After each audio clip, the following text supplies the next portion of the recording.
like I was saying, I mean, Chance wrote an article about, because Apple's putting out a bunch of new immersive content out there. You know, they have this new series called Submerge, which I'm guessing has to do with underwater stuff, right? Yeah. And then NBA All-Star Weekend, that's going to be cool. I'm curious to know how they do that. And then The Weekend, like an immersive concert. So I think that's the type of content. I mean, the sports content for me is what would put me over the top to go back and buy a Vision Pro. Yeah. That's just my 2 cents. I know you're not on that boat, but it would also have to be a consistent thing. It can't be just like, oh, these one-off. It would have to be like, I can watch every Sunday my Miami Dolphins in the Vision Pro. Yes, you know, that's what we need. Like. Yeah. To me, that little one-off stuff, random, like just random things, like it's cool, but it doesn't move the needle for me very much. It's not something. Yeah. Like I don't mind it even fire up the Vision Pro to watch some of that stuff. Like it just doesn't do it for me. Now it's more so like for the people you're showing off your Vision Pro to. It's like, oh, let me demo it for you. You know, let me show you what it's like. But then after that, that's it. It feels like a glorified tech demo, and to that point, I'm looking at it right now, sitting on my shelf in their little NASA case, and I haven't touched the Vision Pro in probably I'm close to a month. It's just been sitting there.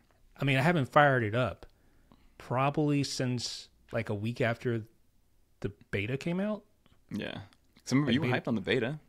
You like the secondary display, the immersiveness of it, how it got a little crisper.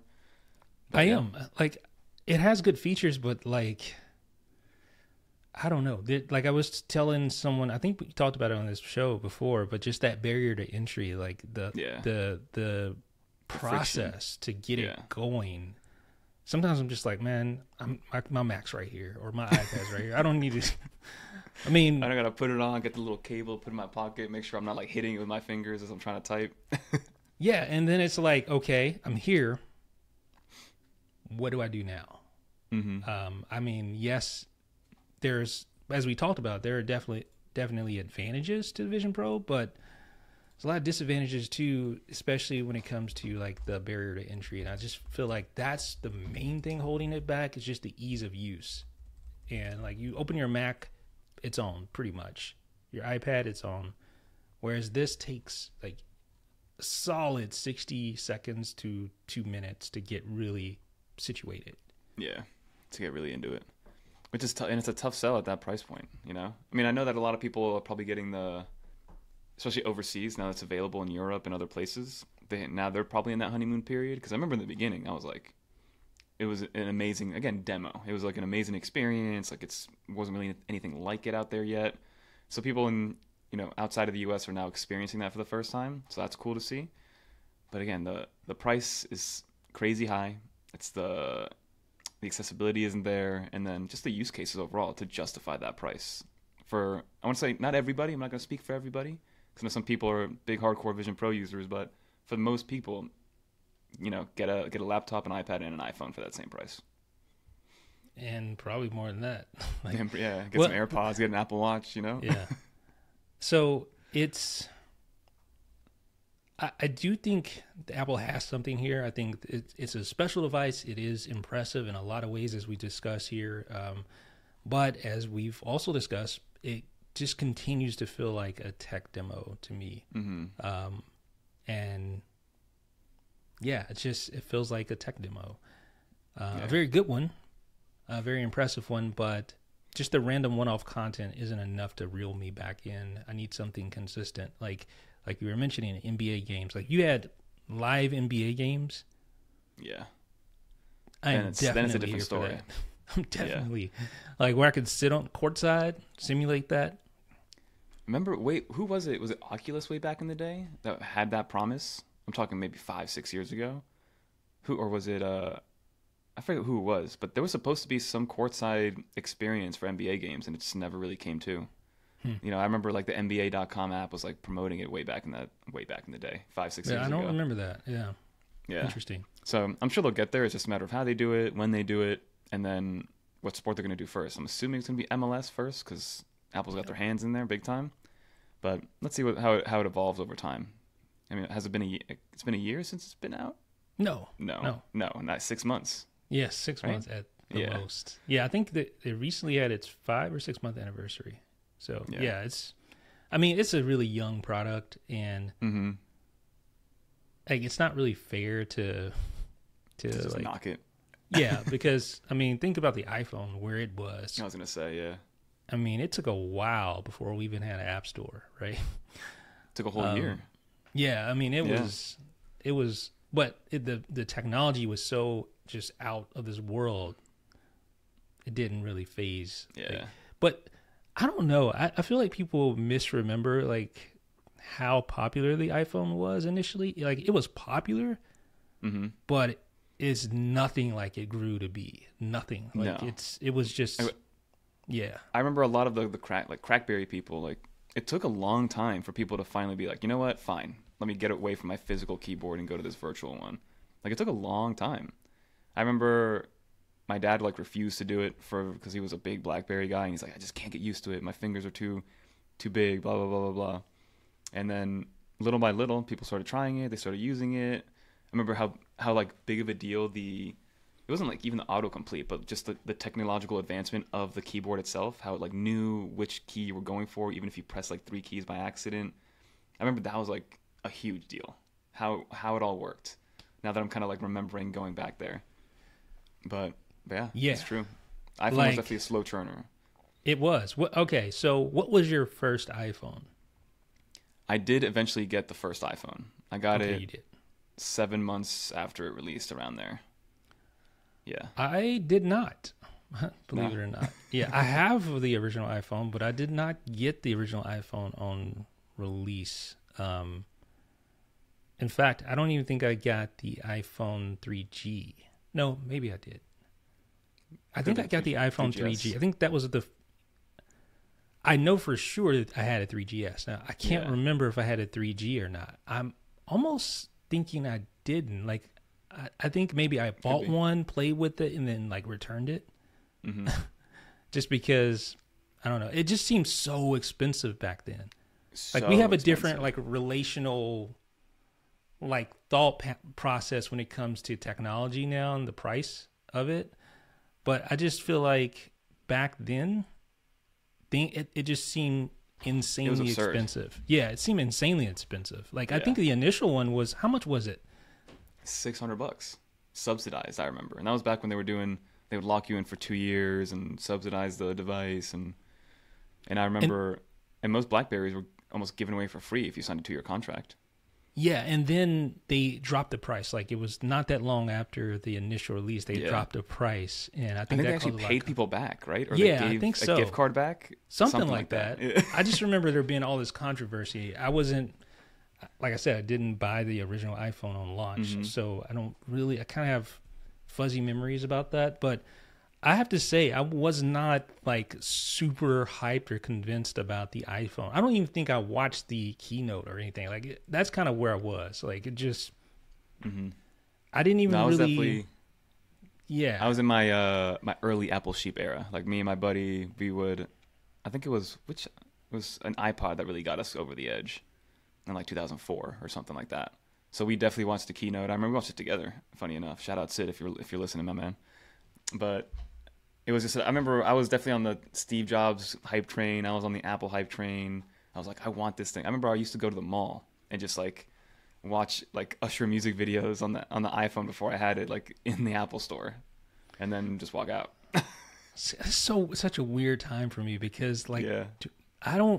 I was not like I had I believe the first Apple product I had was an Apple IIe, which was like the ones that they used back in schools. Like I don't even know the what Apple that is. II. An Apple IIe.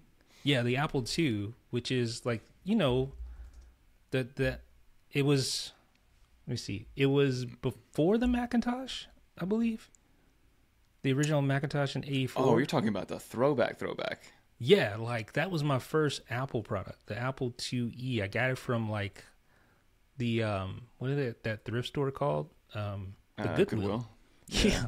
Like we got that from the Goodwill, Apple IIe. That's crazy. This so like that- beige looking thing? Yeah. That thing, man.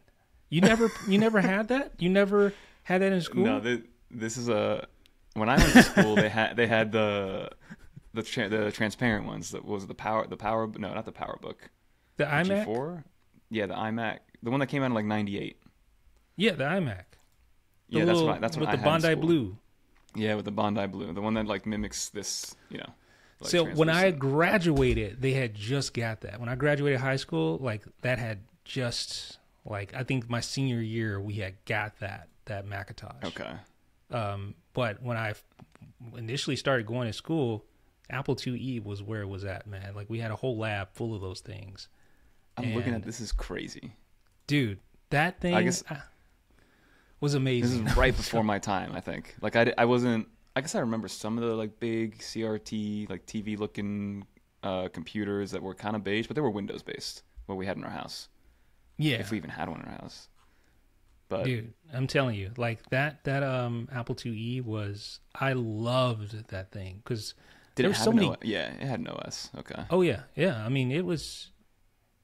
It wasn't like you could play games on it. Like it had Number Munchers. I don't know if you remember that, but it was a game. Number Munchers. There was one Spellevator. Now, if you're old school and you're listening to this, you probably remember what I'm talking about. Spellevator was the game. Like it was a game where you had this little robot dude, and you would try to spell words, but you would like take elevators to get up to the next level to get to the next letter that you needed to get. It was. I This love is that game so much. hilarious. I'm looking up these games right now. Word Munchers, Number Munchers, MECC was like the company. I don't know what that stands for, like Minnesota Educational something. MECC though, like that's what you There, saw. yeah, right here. MECC 1988 on Apple II, Spellevator. Oh man, Wow. Educational, yep. We should. What if we tried to pick one of these up somewhere and like reviewed it? That'd be fun. dude, That would be fun. I want one of these. I've been looking, like I want an Apple IIe, but at the same time, I'm like, do I really need that? Like, I mean, you just trying said to you cleared up simple- some room, you know? I did, yeah. I'm trying to simplify things, but it's just like, do I really? Yeah, it's nostalgia and stuff, but am I actually going to use that? Probably not. But Does this it thing turn is. It's amazing. Yeah, Yeah. that's I crazy. mean, I mean, $400 on eBay. $400? Yeah. This one might be Let's broken see. actually. Let's see, Apple IIe. Wow, so you're going all the way back there. I mean, my first, I don't even know. I definitely I had an iPod Mini. That was my first Apple product, and that was Okay. probably like 2000, right? Yeah, so my first modern Apple product was an iPod Shuffle, actually. I think, believe it or not, it's weird, but The stick version or the clip-on version? the clip-on, like, wasn't the clip-on version the initial one? I think you're right. Yeah. I feel like that was the initial one, and I think like I had that because it was the most affordable iPod, right? It was the Yeah. most affordable Apple product, and I just wanted to say I had an Apple product. Yeah. Because I remember, remember- the iPod in school, but it was always so expensive. I'm like, how are you guys affording that? Like, Yeah. I don't know. No, I mean, for me, it was my buddy had the U2 iPod. Remember that one? The U2 edition one? It was Is like it this black red and black? red. Yeah. And it was like signed or etched in on the back. And I remember like playing with that every single time I went over his house. And then that's when I begged my parents for the iPod Mini because it was like the cheapest one with a screen and the click wheel, Yeah. you know, at the time. And I think I still have it actually in here. Yeah, man, look at this thing. I still got it right here. Is it the skinny one? Nah, not the skinny one. Oh That's yeah, that's the Nano. one. Yeah. Yeah. It came in all these cool colors, and I remember, yeah, this is my original iPod Mini. 4 gigs, man. It's probably like $200 back in the day. Does it Maybe still work? $300. I think I turned it on a year ago. I gotta go find a 30-pin connector again. I'm Oh, sure it man. still turns on, but Yeah. I don't have a 30-pin connector right now. Yeah. Ah, the good old days, back when it was simple, you know? Yeah, man. Like, so what was your first Apple computer? Your first Mac? My first Mac, I think, was a MacBook Air in 2007. Okay. When right after he pulled it out of the manila envelope. Yeah, I remember Gotcha. that was my first Apple computer because my dad was very old school. He was a very Windows guy. Like, you know, he wasn't like a super big tech guy. He just had like a computer at the house, and tech wasn't really at the forefront until like I made it that way in the family. You know what I mean? Yeah, I I get got it. nerdy with it.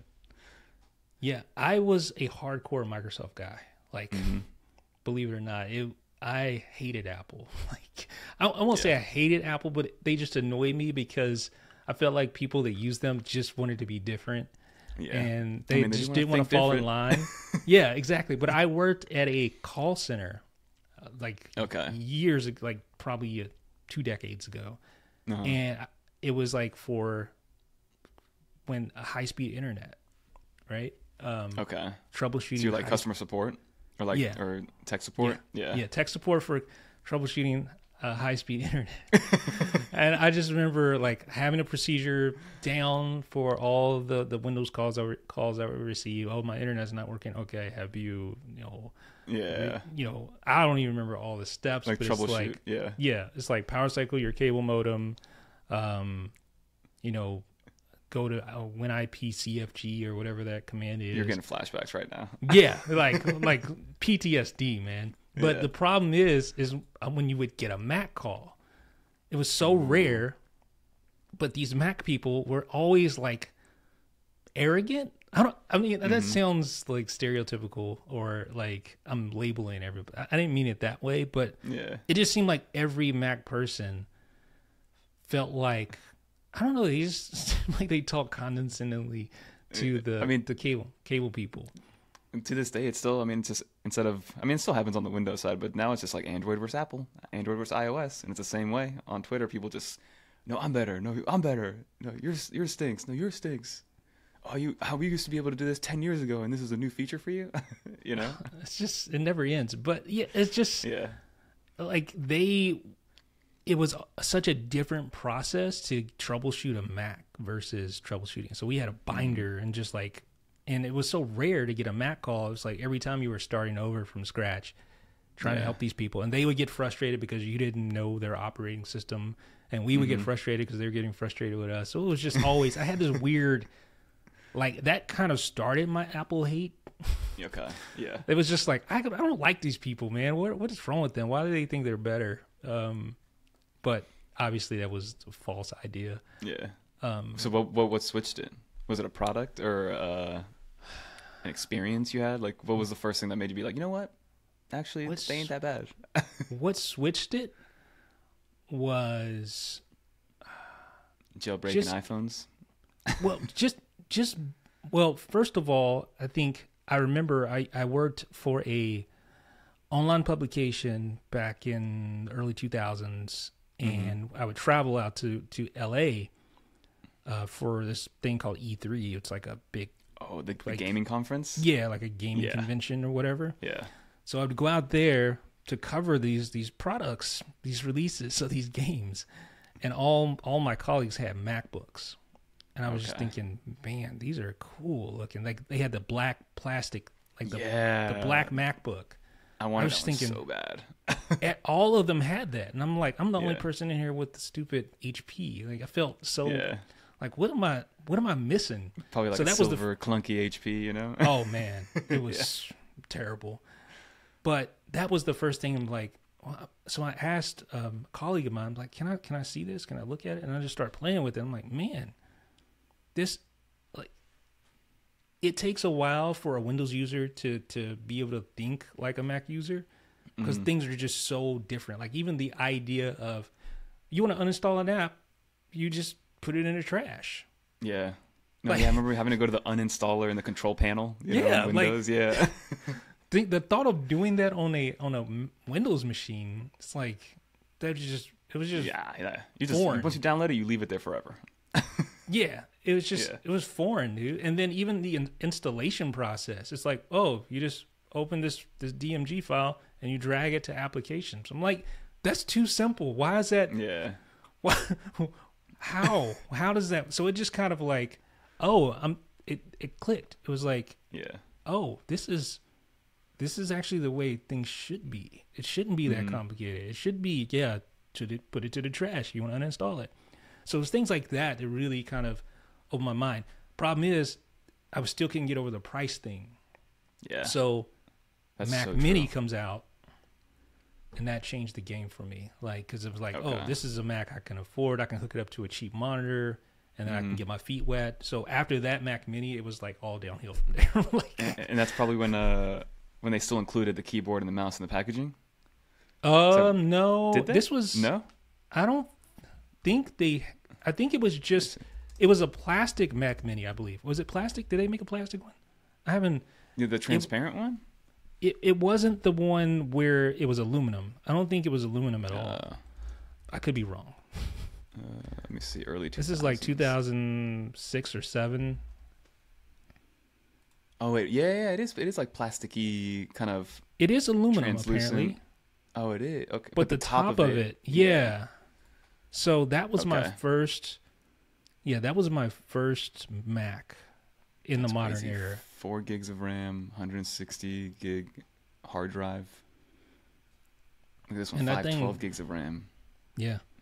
But you could upgrade it too, though. That was the cool Yeah. thing about it. So you could crack it open, upgrade it, to make changes, whatever, add a new hard drive. Things were just so much simpler than like in modular in Apple world. Whereas like, so that was the catalyst for after that and actually learning Mac OS and really just like I learned Mac OS through and through. Like I tried to break it. And then once that happened, man, I was all in. So it's just like, yeah, I got to get a phone, no doubt, and just went from there. Anyway, oh, man, the good old times. days. Yeah, for sure. Yeah, I mean, now we're here. You know, now what do we got? 17 just things attached to our bodies about Apple's products. No, so I try to keep. I guess the whole point of that story is like I want to sometimes take a step back and all the stuff we complain about, or I complain about, or just get frustrated with. Like, I think we kind of take for granted how far things have come and how easy things are. And how, like, it's just, but at the same time, it's, I guess it's all relative. Yeah. It's like the recency bias and all that stuff. Like, sure, year to year, things are kind of looking the same nowadays. And like innovation has stalled. But like, if you zoom out 5 years, zoom out 8, 10, 12, 15 years, it's crazy how far we've come. So like this iPhone that I'm using right now is running everything that I do, which is back in the day. Remember the original iPhone only took 2 megapixel pictures and that's it. No video, no flash, nothing. Yeah. I had a jailbreak my iPhone. I think the 3GS couldn't take video. Could it? Could it take video? I think it could take video. I think that was the first one that did. Oh. Because I remember selling it to myself like, oh, this one's I can record video on it. Okay, so maybe I did have the iPhone 3G first because I remember specifically jailbreaking my phone to get it to record video. I remember that. I do remember that. Yeah, I remember that option too. So I must have had a 3G. I don't know how I forgot that, but so yeah, I guess that was my first phone because I definitely did that to make that happen. Yeah. But we're here now. Now we gotta love it. And it's just interesting. Like, sorry, but go for it. No, go for it. I was just saying. It's interesting how Apple had like all the jailbreak tweaks. Like, probably people listening to this, maybe you didn't jailbreak before, or maybe you don't even know what it is or remember it. But you haven't lived then. It was a way to modify your phone to make it do things that it normally couldn't do. So like even the App Store, like that was a jailbreak. Like being able to install third-party apps was a jailbreak thing initially. Being able even adding more icons, like being able to swipe to a second page. I remember that you could not do that on the first iPhone. Yeah, you can change your wallpaper. Yeah, like all the things we take for granted, man. It's just like you can do all those things. Voicemail. There was being able to record calls. Being able there's almost Apple has pretty much killed every single possible jailbreak tweak that mattered. Like they've taken all those things and they've built them natively into iOS over time. Yeah, it's like so jailbreaking was the catalyst for a lot of Apple's changes, and I feel like iOS 18 is like the culmination of it all. Yeah, like it's just the final wave of these changes because I don't really think that I can't think of any real low-hanging fruit for iOS now. Can you? No, because I remember, Control Center came from the jailbreaking world. I remember customizing app icons and having app themes. I remember having like a Winter board. Yeah, winterboard. You would have to like reset the springboard or whatever. I would have like Ferrari themed stuff. This is back when I loved cars, you know, like Ferrari themed stuff, and then even something like GBA for iOS. It started on Cydia. It started as a jailbroken application, Yep. and now it's fully allowed in the App Store, which is wild. You know? I know, like that. That's what I'm saying. Like iOS 18. Well, it's not really an iOS 18 thing. Like it was 17, but Yeah, it that's just more feels a policy like thing, Apple's like just have it. How do yeah, y'all? just take it. How do y'all complaining? Do you remember the last iOS version you jailbroke, or like what device you used? I could search 9 to 5 and it would tell me because Yeah. I probably did a video on it. That's the only reason I would have. Probably iOS 15. Okay. I would think I stopped with like the iPhone 5S. Maybe I stopped. Oh wow, you stopped a long time ago. Yeah, maybe the iPhone 6 series. Hmm. Yeah, because I think things were just getting good enough for me, and I think it got to the point where I was only jailbreaking my iPhone, so I could like switch the page and it would like swirl all the icons. You remember that little Oh tweak? yeah, I remember. Hey, remember Spring to my eyes? Yes, yeah, for sure. Hey, I remember the tweak that I won't say I made it, but it was, You made it. you know, no, I didn't. I can't remember the guy who made it, but it was like, hey, I have this idea. Can you make this thing happen? And it was a tweak. And this is something I wish Apple would actually implement. It was a tweak that would show, it was called type status. So it would show your typing indicator in the status bar. Like if someone was replying to a message, an iMessage, it would show it in the status bar, so you didn't have to actually have the app open to see if someone was like in the middle. Like on the top? Like on the top Yeah, of the in the iPhone? status bar. It's called type status. And I was like, hey, wouldn't it be cool to be able to see if someone's in the middle of replying Without being in the app without itself? having to have the messages app open? Like, because Okay. you know how you do, like, especially if it's something like you're just waiting on pins and needles. Yeah. Like, what are they going to say? I don't know. But so one last thing about jailbreaking. Rip it. Stop Tell me if, because I'm at the age now where I'm starting to tell the same stories over and over. And people are like, you told me that yesterday, dude. Like, what do you, That's funny. I never thought I'd be that guy, but apparently I'm starting. We all end up being that guy. Yeah. So did I tell you about the Starbucks little thing I did with the jailbreaking? No. Okay, good. Because it's a man. funny story. Yeah. All right. So I had like 3 or 4 iPhones. One of them, it was like an iPhone 6, I believe. Yeah. I broke the iPhone 6. And there was some website. I don't know how I figured this out or how I found it, but there was a website. Or no, it may have been an app. It was an app where you could earn free Starbucks rewards, right? Okay. Yeah. So did I tell you this? No. But I No, I definitely remember haven't- like okay. apps like that. Okay, You know, yeah, I would just, so like, it was- waste so much time trying to get $5 to like something. Exactly. You know? So it was a whole thing about timing. Like it was like, okay, so you tap this little button on the app, and the more you tapped it, somehow you could earn Starbucks points. Yeah. Right? Stars or whatever they call them. Mm-hmm. But it was time consuming, right? Because you had to sit there and just do it, right? Whatever the mechanism, I can't remember. It was like tapping a button on the screen or something like that. Or it was like, oh, I remember now. It was watching ads. Yeah. So yeah. you would watch an ad. Now it's all starting to come back to me. Yeah. So it was an I app know where you exactly what you're talking about. know exactly what I'm talking about. I wasted so much time. You had to like watch an ad and like click on it, so it counted that you watched the ad. Exactly. And then you get paid for it. Exactly. And then you can get like a PayPal gift card for like $10 if you do it enough. Or so, yeah, Exactly. Okay. So I'm like, Yeah. me always thinking and scheming on like, how can I use this more efficiently?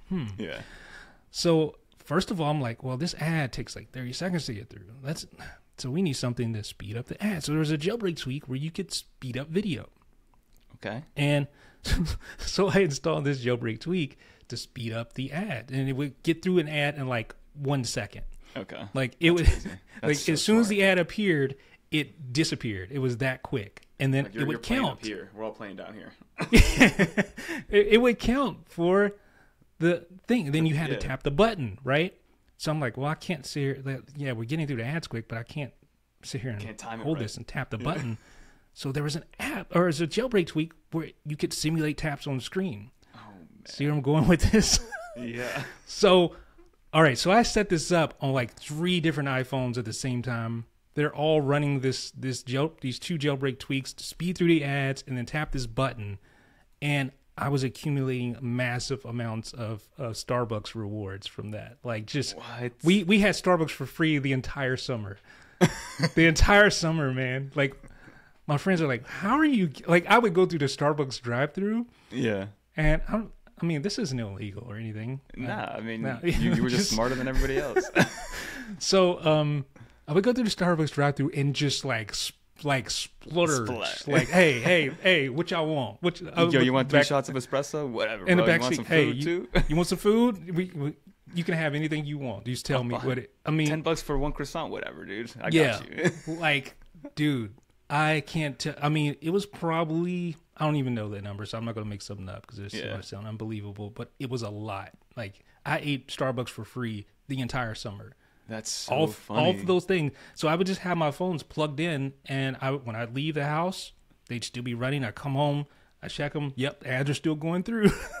And then I would just, and then I would look at my account, and it was just like piling up. It was just 3 phones. I'm like, man, I need to get some more phones. That's crazy. But I stopped at 3. I was like, I don't know. It just felt weird. I'm like, no, for sure. I can't. You had a this. Starbucks points farm, in your room. So I mean, that was a long time ago. But I'm just like, I can't. I don't know. Yeah. This just feels like Feels a it little, just little feels too good to be wrong. true. Yeah. I'm like, I feel like I'm taking advantage of. Well, it's like the FBI knocks down your door. Yeah. But it was part of it. The reason I did it wasn't even the whole getting the points. It was just like, hey, this is cool. I can do this, right? Yeah. Like it wasn't. So anyway, That's funny, man. yeah. Because I remember those exact applications, and I'm the other. I was the idiot that would just spit at night. I would just be like, all right, yeah, let me try to earn my 50 cents every single time one of these things goes on, and then eventually maybe get a $5 PayPal gift card for something later in life. And here this man is just millions of points being enrolled in. Dude, yeah. Starbucks probably like, what is wrong with him, man? Like, how is he affording all? Yeah. Like, he comes in here multiple times a week and drops crazy, like $50 at Starbucks like it's nothing. And that was back in, I don't know what, like 2000, late 2000s. Coffee wasn't $10 a cup. Yeah. Yeah, for sure. It was just funny. But anyway, That's funny. memory lane. I mean, jailbreaking. Yeah. Maybe I wonder what the next iteration of that's going to be. If there is, Apple's kind of opened everything up now at this point. They're like, you know what? Yeah. People are going to try to regulate us. Go wild. Go figure it out yourself. Yeah. Which is, it's cool. It feels like a different era. Like It does. It feels like a moment in time where, like, you never thought it would end. Like when you were in the midst of jailbreak, it was like, oh, we're going to do this forever. Yeah. This is so and cool. I would spend hours like customizing my home screen and my icons and how everything moved. And then, one day to the next, it was just like gone. Yeah. So enjoy while you can, everybody, no matter what it is. Yeah. Enjoy it. That's a lesson. Yeah. So that was fun, man. No, for sure. We'll have to do that again. No, yeah, sometime. we'll go down memory lane again in some other facet and see what that looks like. Yeah. But yeah, let's wrap it up. Get to the weekend, and then next week we'll go back to maybe talking about iOS 18 and all that stuff. We gotta get Henny on here, man. Like we do. And I'm gonna talk to him. And Byte Review wants to come on too. Tom makes some awesome content. Big iPad guy, but also just in the Apple world. Known him for a while. Let's make it happen.